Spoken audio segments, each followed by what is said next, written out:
So ಈ ಘಟನೆಗೆ ಸಂಬಂಧಪಟ್ಟ ಹಾಗೆ ನಮ್ಮೂರಲ್ಲಿ ನಮಗೆ ರಕ್ಷಣೆ ಇಲ್ವಾ ಅಂತ ನಟಿ ಹರ್ಷಿಕಾ ಪ್ರಶ್ನೆ ಮಾಡಿದ್ದಾರೆ. ಘಟನೆ ನಂತರ ಪಾರ್ಕಿಂಗ್ ನಿಂದ ಕಾರ್ ತೆಗೆಯುವಾಗ ಈ ಗಲಾಟೆ ಆಗಿರೋದು. ಇದ್ದಕ್ಕಿದ್ದ ಹಾಗೆ ಗಲಾಟೆ ಶುರು ಮಾಡಿದ್ರು. ಕನ್ನಡದಲ್ಲಿ ಮಾತಾಡ್ತಾ ಇದ್ದಿದ್ರಿಂದ ಈ ಗಲಾಟೆ ಇನ್ನಷ್ಟು ಜೋರಾಯಿತು. ಒಂದು ಗುಂಪಿತ್ತು, ಆ ಗುಂಪು ಈ ಗಲಾಟೆ ಶುರು ಮಾಡಿತ್ತು. ಭುವನ್ ಕೊರಳಲ್ಲಿದ್ದಂತಹ ಚೈನ್ ಕಟ್ಟಾಯಿತು. ನಾನು ಅದನ್ನು ಹಿಡ್ಕೊಂಡಿದ್ದೆ. ನನಗೆ ಗೊತ್ತಿರುವಂಥ ಇನ್ಸ್ಪೆಕ್ಟರ್ಗೆ ಕರೆ ಮಾಡಿ ಮಾಹಿತಿ ಕೊಟ್ಟೆ. ಆಗ ಚೈನ್ ಸ್ನ್ಯಾಚ್ ಮಾಡೋದಕ್ಕೆ ಬಂದಿದ್ದ ಮೂವರು ಅಲ್ಲಿಂದ ಹೋದ್ರು ಅಂತ ನ್ಯೂಸ್ ಫಸ್ಟ್ಗೆ ಘಟನೆ ಬಗ್ಗೆ ನಟಿ ಹರ್ಷಿಕಾ ಪೂರ್ಣಚ್ಚ ಮಾಹಿತಿ ಕೊಟ್ಟಿದ್ದಾರೆ. ಸೊ ನ್ಯೂಸ್ ಫಸ್ಟ್ ಜೊತೆ ಮಾತಾಡಿದ್ದಾರೆ. ಒಟ್ಟಾರೆ ಘಟನೆಗೆ ಸಂಬಂಧಪಟ್ಟ ಹಾಗೆ ಹರ್ಷಿಕಾ ಪೂರ್ಣಚ್ಚ ಏನ್ ಹೇಳಿದ್ದಾರೆ ನೋಡಿ. ಏನಾಯ್ತು? ನೀವು ಸೇಫ್ ಆಗಿದ್ದೀರಲ್ವಾ?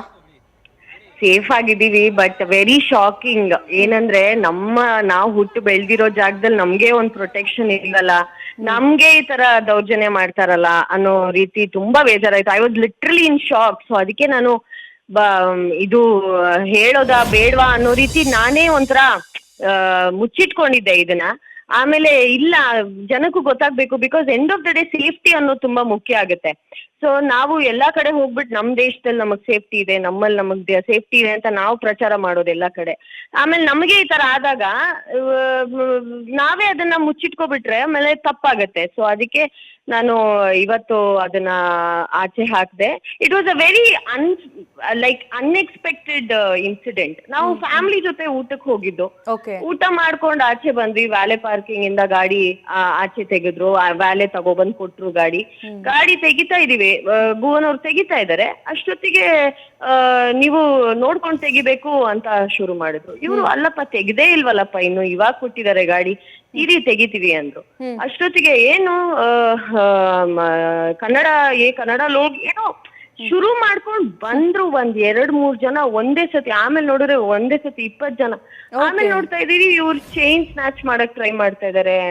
3 ಜನ ಅಂತೂ ದೇ ವರ್ ಲಿಟ್ರಲಿ ಲೈಕ್, ನಮಗ್ ಅದ್ ಗೊತ್ತಾಗಲ್ಲ. ಇವಾಗ ಈ ಮಾತಾಡ್ತಾ ಇದಾರೆ ಅಂದಾಗ ನಮ್ಗೆ ಇದು ನಾವು ಕನ್ನಡನೇ ಮಾತಾಡ್ತಾ ಇದೀವಿ. ಅವ್ರು ನಮ್ ಕರ್ನಾಟಕದಲ್ಲಿ ನಾವು ಕನ್ನಡ ಮಾತಾಡೋದೇ ತಪ್ಪು ಅನ್ನೋ ರೀತಿಯಲ್ಲಿ ಕನ್ನಡ ಲೋಗ್ ಇದು ಅನ್ಕೊಂಡು ಆಮೇಲೆ ಇವರು ಚೈನ್ ಸ್ನ್ಯಾಚ್ ಮಾಡೋಕೆ ಟ್ರೈ ಮಾಡಿ ಭುವನ್ ಅವ್ರಿಗೇನೋ ಒಂಥರ ಅನ್ಸ್ತು. ನನಗ್ ಮೆತ್ತಗ್ ತೆಗೆದು ಕೊಟ್ರು. ಹರ್ಷಿಕಾ ನೋಡು, ಇದೇನು ಎಳ್ದಂಗ್ ಆಗ್ತಿದೆ ನೋಡಿದ್ರೆ ಚೈನ್ ಕಟ್ಟಾಗಿ ಹೋಗಿದೆ. ನಾ ಆಮೇಲೆ ಕೈಯಲ್ಲಿ ಇಟ್ಕೊಂಡು ಅಷ್ಟೊತ್ತಿಗೆ ಒಂದಷ್ಟು ಜನ ಬಂದು ಇದು ಏನಾಯ್ತು ಅಂತ. ಅಷ್ಟೊತ್ತಿಗೆ ನಮ್ಗೆ ಗೊತ್ತಿರೋ ಒಬ್ರು ಇನ್ಸ್ಪೆಕ್ಟರ್ಗೆ ನಾನು ಫೋನ್ ಮಾಡಿ ಸ್ಪೀಕರ್ ಅಲ್ಲ, ನೋಡಿ ಸರ್ ಈ ತರ ಜಾಗದಲ್ಲಿ ಈ ತರ ಆಗ್ತಾ ಇದೆ ಅಂತ. ಅವಾಗ ಅವ್ರು ಇಮಿಡಿಯೇಟ್ ಆಗಿ ಇರಿ ಮೇಡಮ್ ಏನಾಗ್ತಿದೆ ಅನ್ನೋಷ್ಟರಲ್ಲಿ ಅವರು ಹೋಗ್ಬಿಟ್ರು. ಅವ್ರು 3 ಜನ ಬಂದ್ರಲ್ಲ ಚೈನ್ ಸ್ನ್ಯಾಚ್ ಮಾಡಕ್ಕೆ, ಅವ್ರು ಹೋಗ್ಬಿಟ್ರು. ಆಮೇಲೆ ಎಲ್ಲ ಈ ಜನ ಸಮಾಧಾನ ಮಾಡಕ್ ಬಂದ್ರು. ಎಲ್ಲ ಇದಾಯ್ತು. So this incident was such a shock ನಮ್ಗೆ. ನಮ್ಮ ಒಂದು ಜಾಗದಲ್ಲಿ, ನಾವು ಹುಟ್ಟು ಬೆಳೆದಿರೋ ಜಾಗದಲ್ಲಿ ನಮಗ್ ದೌರ್ಜನ್ಯ, that was extremely shocking. So ನಾವಲ್ಲಿ ಊಟ ಮಾಡ್ಕೊಂಡು ಅಲ್ಲಿ ಮಾಸ್ಕ್ ರೋಡ್ ಅಲ್ಲಿ ಇರುವಂತ ಕರಾಮ ರೆಸ್ಟೋರೆಂಟ್ ಅಲ್ಲಿ ನಾವಲ್ಲಿ ಊಟ ಮಾಡ್ಕೊಂಡು ಆಚೆ ಬಂದಿದೀವಿ ಅಷ್ಟೇ. ವ್ಯಾಲೆ ಪಾರ್ಕಿಂಗ್ ಕೊಟ್ಟಿದ್ವಿ. ವ್ಯಾಲೆ ಗಾಡಿ ಬಂತು. ವ್ಯಾಲೆ ಬಂದಿದ ತಕ್ಷಣ ನಾವು ಗಾಡಿ ಎತ್ಕೊಂಡು ಗಾಡಿ ಮೂವ್ ಮಾಡಿಲ್ಲ ಅಷ್ಟೇ ಭುವನ್ ಅವರು. ಅಷ್ಟೊತ್ತಿಗೆ ನೀವು ನೋಡ್ಕೊಂಡು ಮೂವ್ ಮಾಡ್ಬೇಕು, ಇಲ್ಲಾಂದ್ರೆ ತಗಲ್ಬಿಡುತ್ತೆ ಅಂತ ಒಬ್ಬ ಬಂದ. ಅವಾಗ ಇವ್ರು ಹೇಳಿದ್ರು, ಅಲ್ಲಪ್ಪ ಮೂವೇ ಮಾಡಿಲ್ಲಲ್ಲ, ಮೂವ್ ಮಾಡ್ತೀನಿ ಬಿಡಿ, ನೀವು ಸೈಡ್ ಹೋಗಿ ಸ್ವಲ್ಪ, ನಾನು ಮೂವ್ ಮಾಡ್ತೀನಿ. ಕನ್ನಡ ಲೋಗ್ ಆಗ ಅಂತ ಶುರು ಮಾಡಿದ್ರು ಆ ಕಡೆಯಿಂದ. ಆಮೇಲೆ ಒಂದೊಂದಾಗೆ ಆ 3 ಜನ ಫೋಟೋ ಹಾಕಿದೀನಿ ನೋಡಿ. ಅವ್ರು ಮೇನ್ ಕಳ್ಳರು. ಶುರು ಮಾಡಿದ್ದೆ ಅವ್ರು 3 ಜನ. ಸೊ ಫಸ್ಟ್ ಇಬ್ರು ಆಮೇಲೆ ಇನ್ನೊಬ್ರು. ಸೊ ಫಸ್ಟ್ ಬಂದು ಶುರು ಮಾಡಿದ್ದು ಜಗಳನ. ಸೊ ಏನೂ ಇರ್ಲಿಲ್ಲ ರೀಸನ್. ಇವಾಗ ಜಗಳ ಅನ್ನೋದು ಹೆಂಗ್ ಶುರು ಆಗುತ್ತೆ, ಯಾರಾದ್ರೂ ಒಬ್ರು ಬೈಬೇಕು, ಅವಾಗ ಇನ್ನೊಬ್ರು. ಇಲ್ಲಿ ಏನೂ ಇಲ್ಲ. ಅಂದ್ರೆ ಗಾಡಿ ಮೂವ್ನು ಮಾಡಿಲ್ಲ ನಾವು. ಗಾಡಿ ಹೆಣ್ಮಕ್ಳು ಅಂತ ಮಾತಾಡ್ತಾರೆ ಅವರು. ಅದೇ ನಾನ್ ಹೇಳ್ತಾ ಇರೋದು, ಹೆಣ್ಮಕ್ಳು ನಾವು ಇದೀವಿ ಗಾಡಿಯಲ್ಲಿ, ಆಯ್ತಾ. ಅವರು ದಟ್ ವಾಸ್ ಅ ರೀಸನ್. ಇವಾಗ ಎಲ್ಲ ಜನ ಸೇರ್ಕೊಂಡಿದ್ ಏನು ಅವ್ರು ಚೈನ್ ಸ್ನ್ಯಾಚ್ ಮಾಡಿದಾಗ ಅವ್ರಿಗೆ ಸಿಗ್ಲಿಲ್ಲ ಅಲ್ಲ ಕೈಗೆ, ಅದಕ್ಕೆ ಹೆಣ್ಮಕ್ಳನ್ನ ಬೈದ್ರು ಅಂತ ಹೇಳಿ ಹೋಗ್ಬಿಟ್ಟಿದಾರೆ ಅವ್ರು ಅಲ್ಲಿಂದ.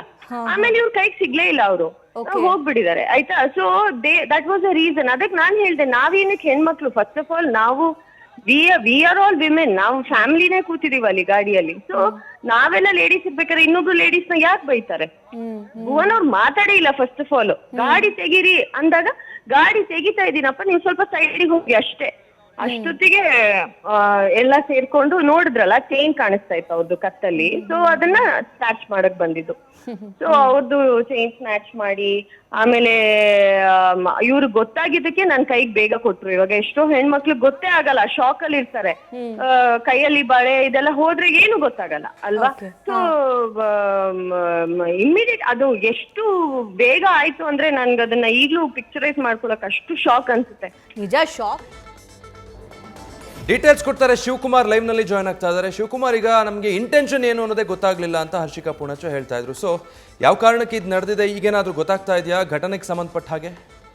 ವಿಜಯ್, ನಿನ್ನೆ ಸಂಜೆ ಪುಲಕೇಶಿ ನಗರ ಪೊಲೀಸ್ ಠಾಣಾ ವ್ಯಾಪ್ತಿನಲ್ಲಿ ಬರುವಂತಹ ಕರಾಮ ರೆಸ್ಟೋರೆಂಟ್ನಲ್ಲಿ ನಡೆದಿರುವಂತಹ ಘಟನೆ. ನಟಿ ಹರ್ಷಿಕಾ ಪೂಣಚ್ಚ ಜೊತೆಗೆ ಅವರ ಪತಿ ಭುವನ್ ಪೊನ್ನಣ್ಣ ಇಬ್ರು ಕೂಡ ಕುಟುಂಬದ ಜೊತೆಯಲ್ಲಿ ಊಟವನ್ನು ಸೇವಿಸಲಿಕ್ಕೆ ಹೋಟೆಲ್ಗೆ ಹೋಗಿದ್ವಿ. ಪೇ ಪಾರ್ಕಿಂಗ್ನಲ್ಲಿ ಕಾರನ್ನು ಪಾರ್ಕ್ ಮಾಡಿದ್ವಿ. ವಾಪಸ್ ಬರುವಂಥ ಸಂದರ್ಭದಲ್ಲಿ ಕಾರ್ನ ಮುಂಭಾಗದಲ್ಲಿ ಮತ್ತೆ ಬೇರೆ ವೆಹಿಕಲ್ಗಳಿದ್ವು, ಅವನ್ನ ತೆಗಿರಿ, ನಾವು ಹೋಗಬೇಕು ಅಂತೇಳಿ ಹೇಳಿದಂಥ ಸಂದರ್ಭದಲ್ಲಿ ಜಗಳ ಶುರುವಾಯಿತು ಅನ್ನೋ ಮಾತನ್ನ ನಟಿ ಹರ್ಷಿಕಾ ಪೂಣಚ್ಚ ಹೇಳ್ತಿರುವಂಥದ್ದು. ಅಂದರೆ 3 ಜನ ಕಾರ್ನ ಮುಂದೆಗಡೆ ಇದ್ರು, ಅವರು ಬೇರೆ ವಾಹನವನ್ನು ಪಾರ್ಕಿಂಗ್ ಅನ್ನು ಮಾಡಿದ್ರು. ನಿಮ್ಮ ಗಾಡಿಯನ್ನು ತೆಗೆದು ನಾವು ಪಾಸ್ ಆಗ್ತೀವಿ ಅಂತೇಳಿ ಭುವನ್ ಪೊನ್ನಣ್ಣ ಹೇಳಿದಂಥ ಮಾತಿಗೆ ಗಲಾಟೆ ಶುರುವಾಗುತ್ತೆ. ಜೊತೆಗೆ ಅವರು ಅನ್ಯ ಕೋಮಿನ ಯುವಕರು, ಜೊತೆಗೆ ನಾವು ಕನ್ನಡದಲ್ಲಿ ಮಾತಾಡ್ತಾ ಇದ್ವಿ, ಕನ್ನಡದಲ್ಲಿ ಮಾತಾಡ್ತಾ ಇದ್ದಂಥ ನಮ್ಮ ಮೇಲೆ ಏಕಾಏಕಿ ಜಗಳಕ್ಕೆ ಬರ್ತಾರೆ ಅಂತೇಳಿ ಆರೋಪನ ಮಾಡ್ತಾರೆ. ಜೊತೆಗೆ ಘಟನೆ ನಡೆದಂಥ ಸಂದರ್ಭದಲ್ಲಿ ಅಲ್ಲಿದ್ದಂಥ ಸುಮಾರು 3 ಜನ ಯುವಕರು ಏನಿರ್ತಾರೆ ಅವ್ರಿಗೆ ಹೇಳಿದಂಥ ಸಂದರ್ಭದಲ್ಲಿ ಇನ್ನ 15ರಿಂದ 20 ಜನ ನಮ್ಮ ಮೇಲೆ ಏಕಾಏಕಿ ಜಗಳಕ್ಕೆ ಬರ್ತಾರೆ. ಭುವನ್ ಅವರ ಮೇಲೆ ಸಣ್ಣ ಪುಟ್ಟ ಗಾಯಗಳಾಗಿವೆ. ಜೊತೆಗೆ ಭುವನ್ ಕತ್ನಲ್ಲಿದ್ದಂಥ ಚೈನ್ ಕೂಡ ಕಟ್ಟಾಗಿದೆ ಅಂತೇಳಿ ಆರೋಪನ ಮಾಡ್ತಿರುವಂಥದ್ದು. ಆದರೆ ಘಟನೆ ಆದಂಥ ನಂತರದಲ್ಲಿ ಎಲ್ಲೂ ಹರ್ಷಿಕಾ ಪೂಣಚ್ಚ ಆಗಲಿ ಭುವನ್ ಪೊನ್ನಣ್ಣ ಆಗಲಿ ಹೋಗಿ ಪೊಲೀಸರಿಗೆ ಕಂಪ್ಲೇಂಟ್ ಕೊಡುವಂಥ ಕೆಲಸವನ್ನು ಮಾಡಿಲ್ಲ. ಪೊಲೀಸ್ ಇಲಾಖೆಯನ್ನು ಸಂಪರ್ಕವನ್ನು ಮಾಡಿದಂಥ ಸಂದರ್ಭದಲ್ಲಿ, ಅಂದರೆ ಸಂಬಂಧಪಟ್ಟಂಥ ಪೊಲೀಸ್ ಠಾಣೆ ಹಾಗೂ ಇನ್ಸ್ಪೆಕ್ಟರ್ನ ಸಂಪರ್ಕ ಮಾಡಿದಂಥ ಸಂದರ್ಭದಲ್ಲಿ ಅವರು ಹೇಳ್ತಿರುವಂಥದ್ದು, ಘಟನೆಗೆ ಸಂಬಂಧಪಟ್ಟಂತೆ ಇದುವರೆಗೂ ನಮಗೆ ಯಾವುದೇ ಕಂಪ್ಲೇಂಟ್ ಕೂಡ ಬಂದಿಲ್ಲ. ಜೊತೆಗೆ ಅಲ್ಲಿದ್ದಂಥ ಪೊಲೀಸ್ ಅಧಿಕಾರಿಗಳು, ಅಂದರೆ ಹರ್ಷಿಕಾ ಪೂಣಚ್ಚ ಅವರು ಮಾಧ್ಯಮಗಳಿಗೆ ಮಾತಾಡುವಂಥ ಸಂದರ್ಭದಲ್ಲಿ ಹೊಯ್ಸಳ ಬಿಟ್ನ ಪೊಲೀಸ್ ಸಿಬ್ಬಂದಿಗೆ ನಾವು ಮಾಹಿತಿಯನ್ನು ಕೊಟ್ವಿ ಅನ್ನೋ ಮಾತನ್ನು ಹೇಳಿದರು. ಈ ಹಿನ್ನೆಲೆಯಲ್ಲಿ ಪೊಲೀಸ್ ಅಧಿಕಾರಿಗಳು ಕಳೆದ 2 ದಿನಗಳ ಹಿಂದೆ ಆ ಬೀಟ್ನಲ್ಲಿ, ಜೊತೆಗೆ ಅಲ್ಲಿ ಕರಾಮ ರೆಸ್ಟೋರೆಂಟ್ನ ಬಳಿಯಲ್ಲಿ ಇದ್ದಂಥ ಹೊಯ್ಸಳ ಬಿಟ್ನ ಸಿಬ್ಬಂದಿಯನ್ನು ಕರೆದು ವಿಚಾರಣೆಯನ್ನು ಮಾಡಿರುವಂಥದ್ದು. ಘಟನೆ ಬಗ್ಗೆ ನಿಮ್ಗೇನಾದರೂ ಕಂಪ್ಲೇಂಟ್ ಬಂದಿದ್ರೆ ಪೊಲೀಸ್ ಡೈರಿನಲ್ಲಿ ಬರೀಬೇಕಿತ್ತು, ಯಾಕೆ ಬರ್ದಿಲ್ಲ ಅಂತೇಳಿ. ಆದರೆ ಪೊಲೀಸ್ ಸಿಬ್ಬಂದಿ ಹಿರಿಯ ಅಧಿಕಾರಿಗಳಿಗೆ ಸ್ಪಷ್ಟವಾಗಿ ಹೇಳಿರುವಂಥದ್ದು, ನಮಗೆ ಯಾವುದೇ ರೀತಿಯಂಥ ಮಾಹಿತಿ ಇಲ್ಲ, ನಾವು ಯಾರು ಕೂಡ ಸ್ಥಳಕ್ಕೆ ಹೋಗಿಲ್ಲ. ಜೊತೆಗೆ ಪೊಲೀಸ್ ಠಾಣೆಗೂ ಕೂಡ ನಟಿ ಹರ್ಷಿಕಾ ಪೂಣಚ್ಚ ಬಂದು ಕಂಪ್ಲೇಂಟ್ ಕೊಟ್ಟಿಲ್ಲ.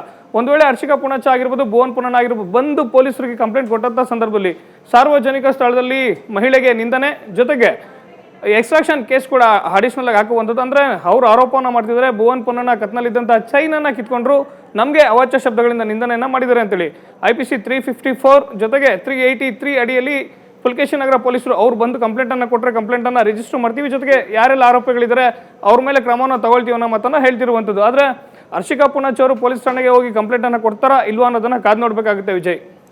ಬಟ್ ಈಗ ಇಷ್ಟೆಲ್ಲ ಆಗಿದೆ, ಕೈ ಗಾಯ ಆಗಿದೆ, ಚೈನ್ ಕಿತ್ಕೊಳ್ಳೋ ಪ್ರಯತ್ನ ಮಾಡಿದ್ರು, ಇಂಟೆನ್ಷನ್ ಏನು ಅನ್ನೋದು ಗೊತ್ತಾಗ್ಲಿಲ್ವಾ, ನಮಗೆ ರಕ್ಷಣೆ ಇಲ್ವಾ ಅಂತ ಕೇಳ್ತಾರೆ. ಹಾಗಿದ್ರೆ ಕಂಪ್ಲೇಂಟ್ ಲಾಡ್ಜ್ ಮಾಡೋದಕ್ಕೆ ಯಾಕೆ ಹಿಂದೆ ಮುಂದೆ ನೋಡ್ತಿದ್ದಾರೆ ಅಂತ ಶಿವಕುಮಾರ್?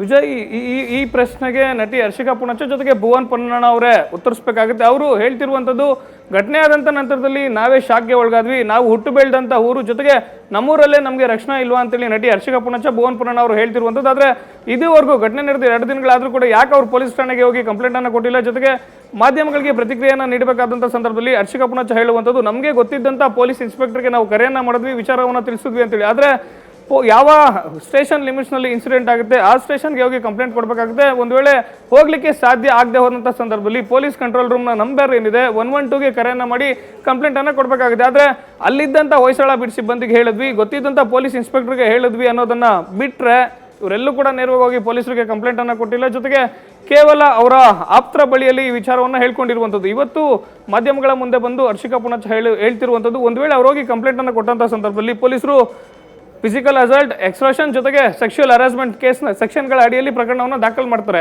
ಪೊಲೀಸ್ ಅಧಿಕಾರಿಗಳನ್ನು ಸಂಪರ್ಕ ಮಾಡಿದಂಥ ಸಂದರ್ಭದಲ್ಲಿ ನಮ್ಗೆ ಇದುವರೆಗೂ ಯಾವುದೇ ದೂರು ಬಂದಿಲ್ಲ. ಆದರೆ ಘಟನೆ ಆಗಿದೆ ಅಂತೇಳಿ ಏನು ನಮಗೆ ಮಾಹಿತಿ ಇದೆ, ಕರಾಮ ರೆಸ್ಟೋರೆಂಟ್ನ ಬಳಿ ಹೋಗಿ ಅಲ್ಲಿರುವಂಥ CCTV ಫುಟೇಜ್ಗಳನ್ನು ತಪಾಸಣೆ ಮಾಡುವಂಥ ಕೆಲಸವನ್ನು ನಾವು ಮಾಡ್ತಿದ್ದೀವಿ. ಆದರೆ ಕಂಪ್ಲೇಂಟ್ ಕೊಟ್ಟರೆ ಸೂಕ್ತ ಕ್ರಮವನ್ನು ತಗೊಳ್ತೀವಿ ಅನ್ನೋ ಮಾತನ್ನು ಹೇಳ್ತಿರುವಂಥದ್ದು ವಿಜಯ್. Thank you Shivakumar.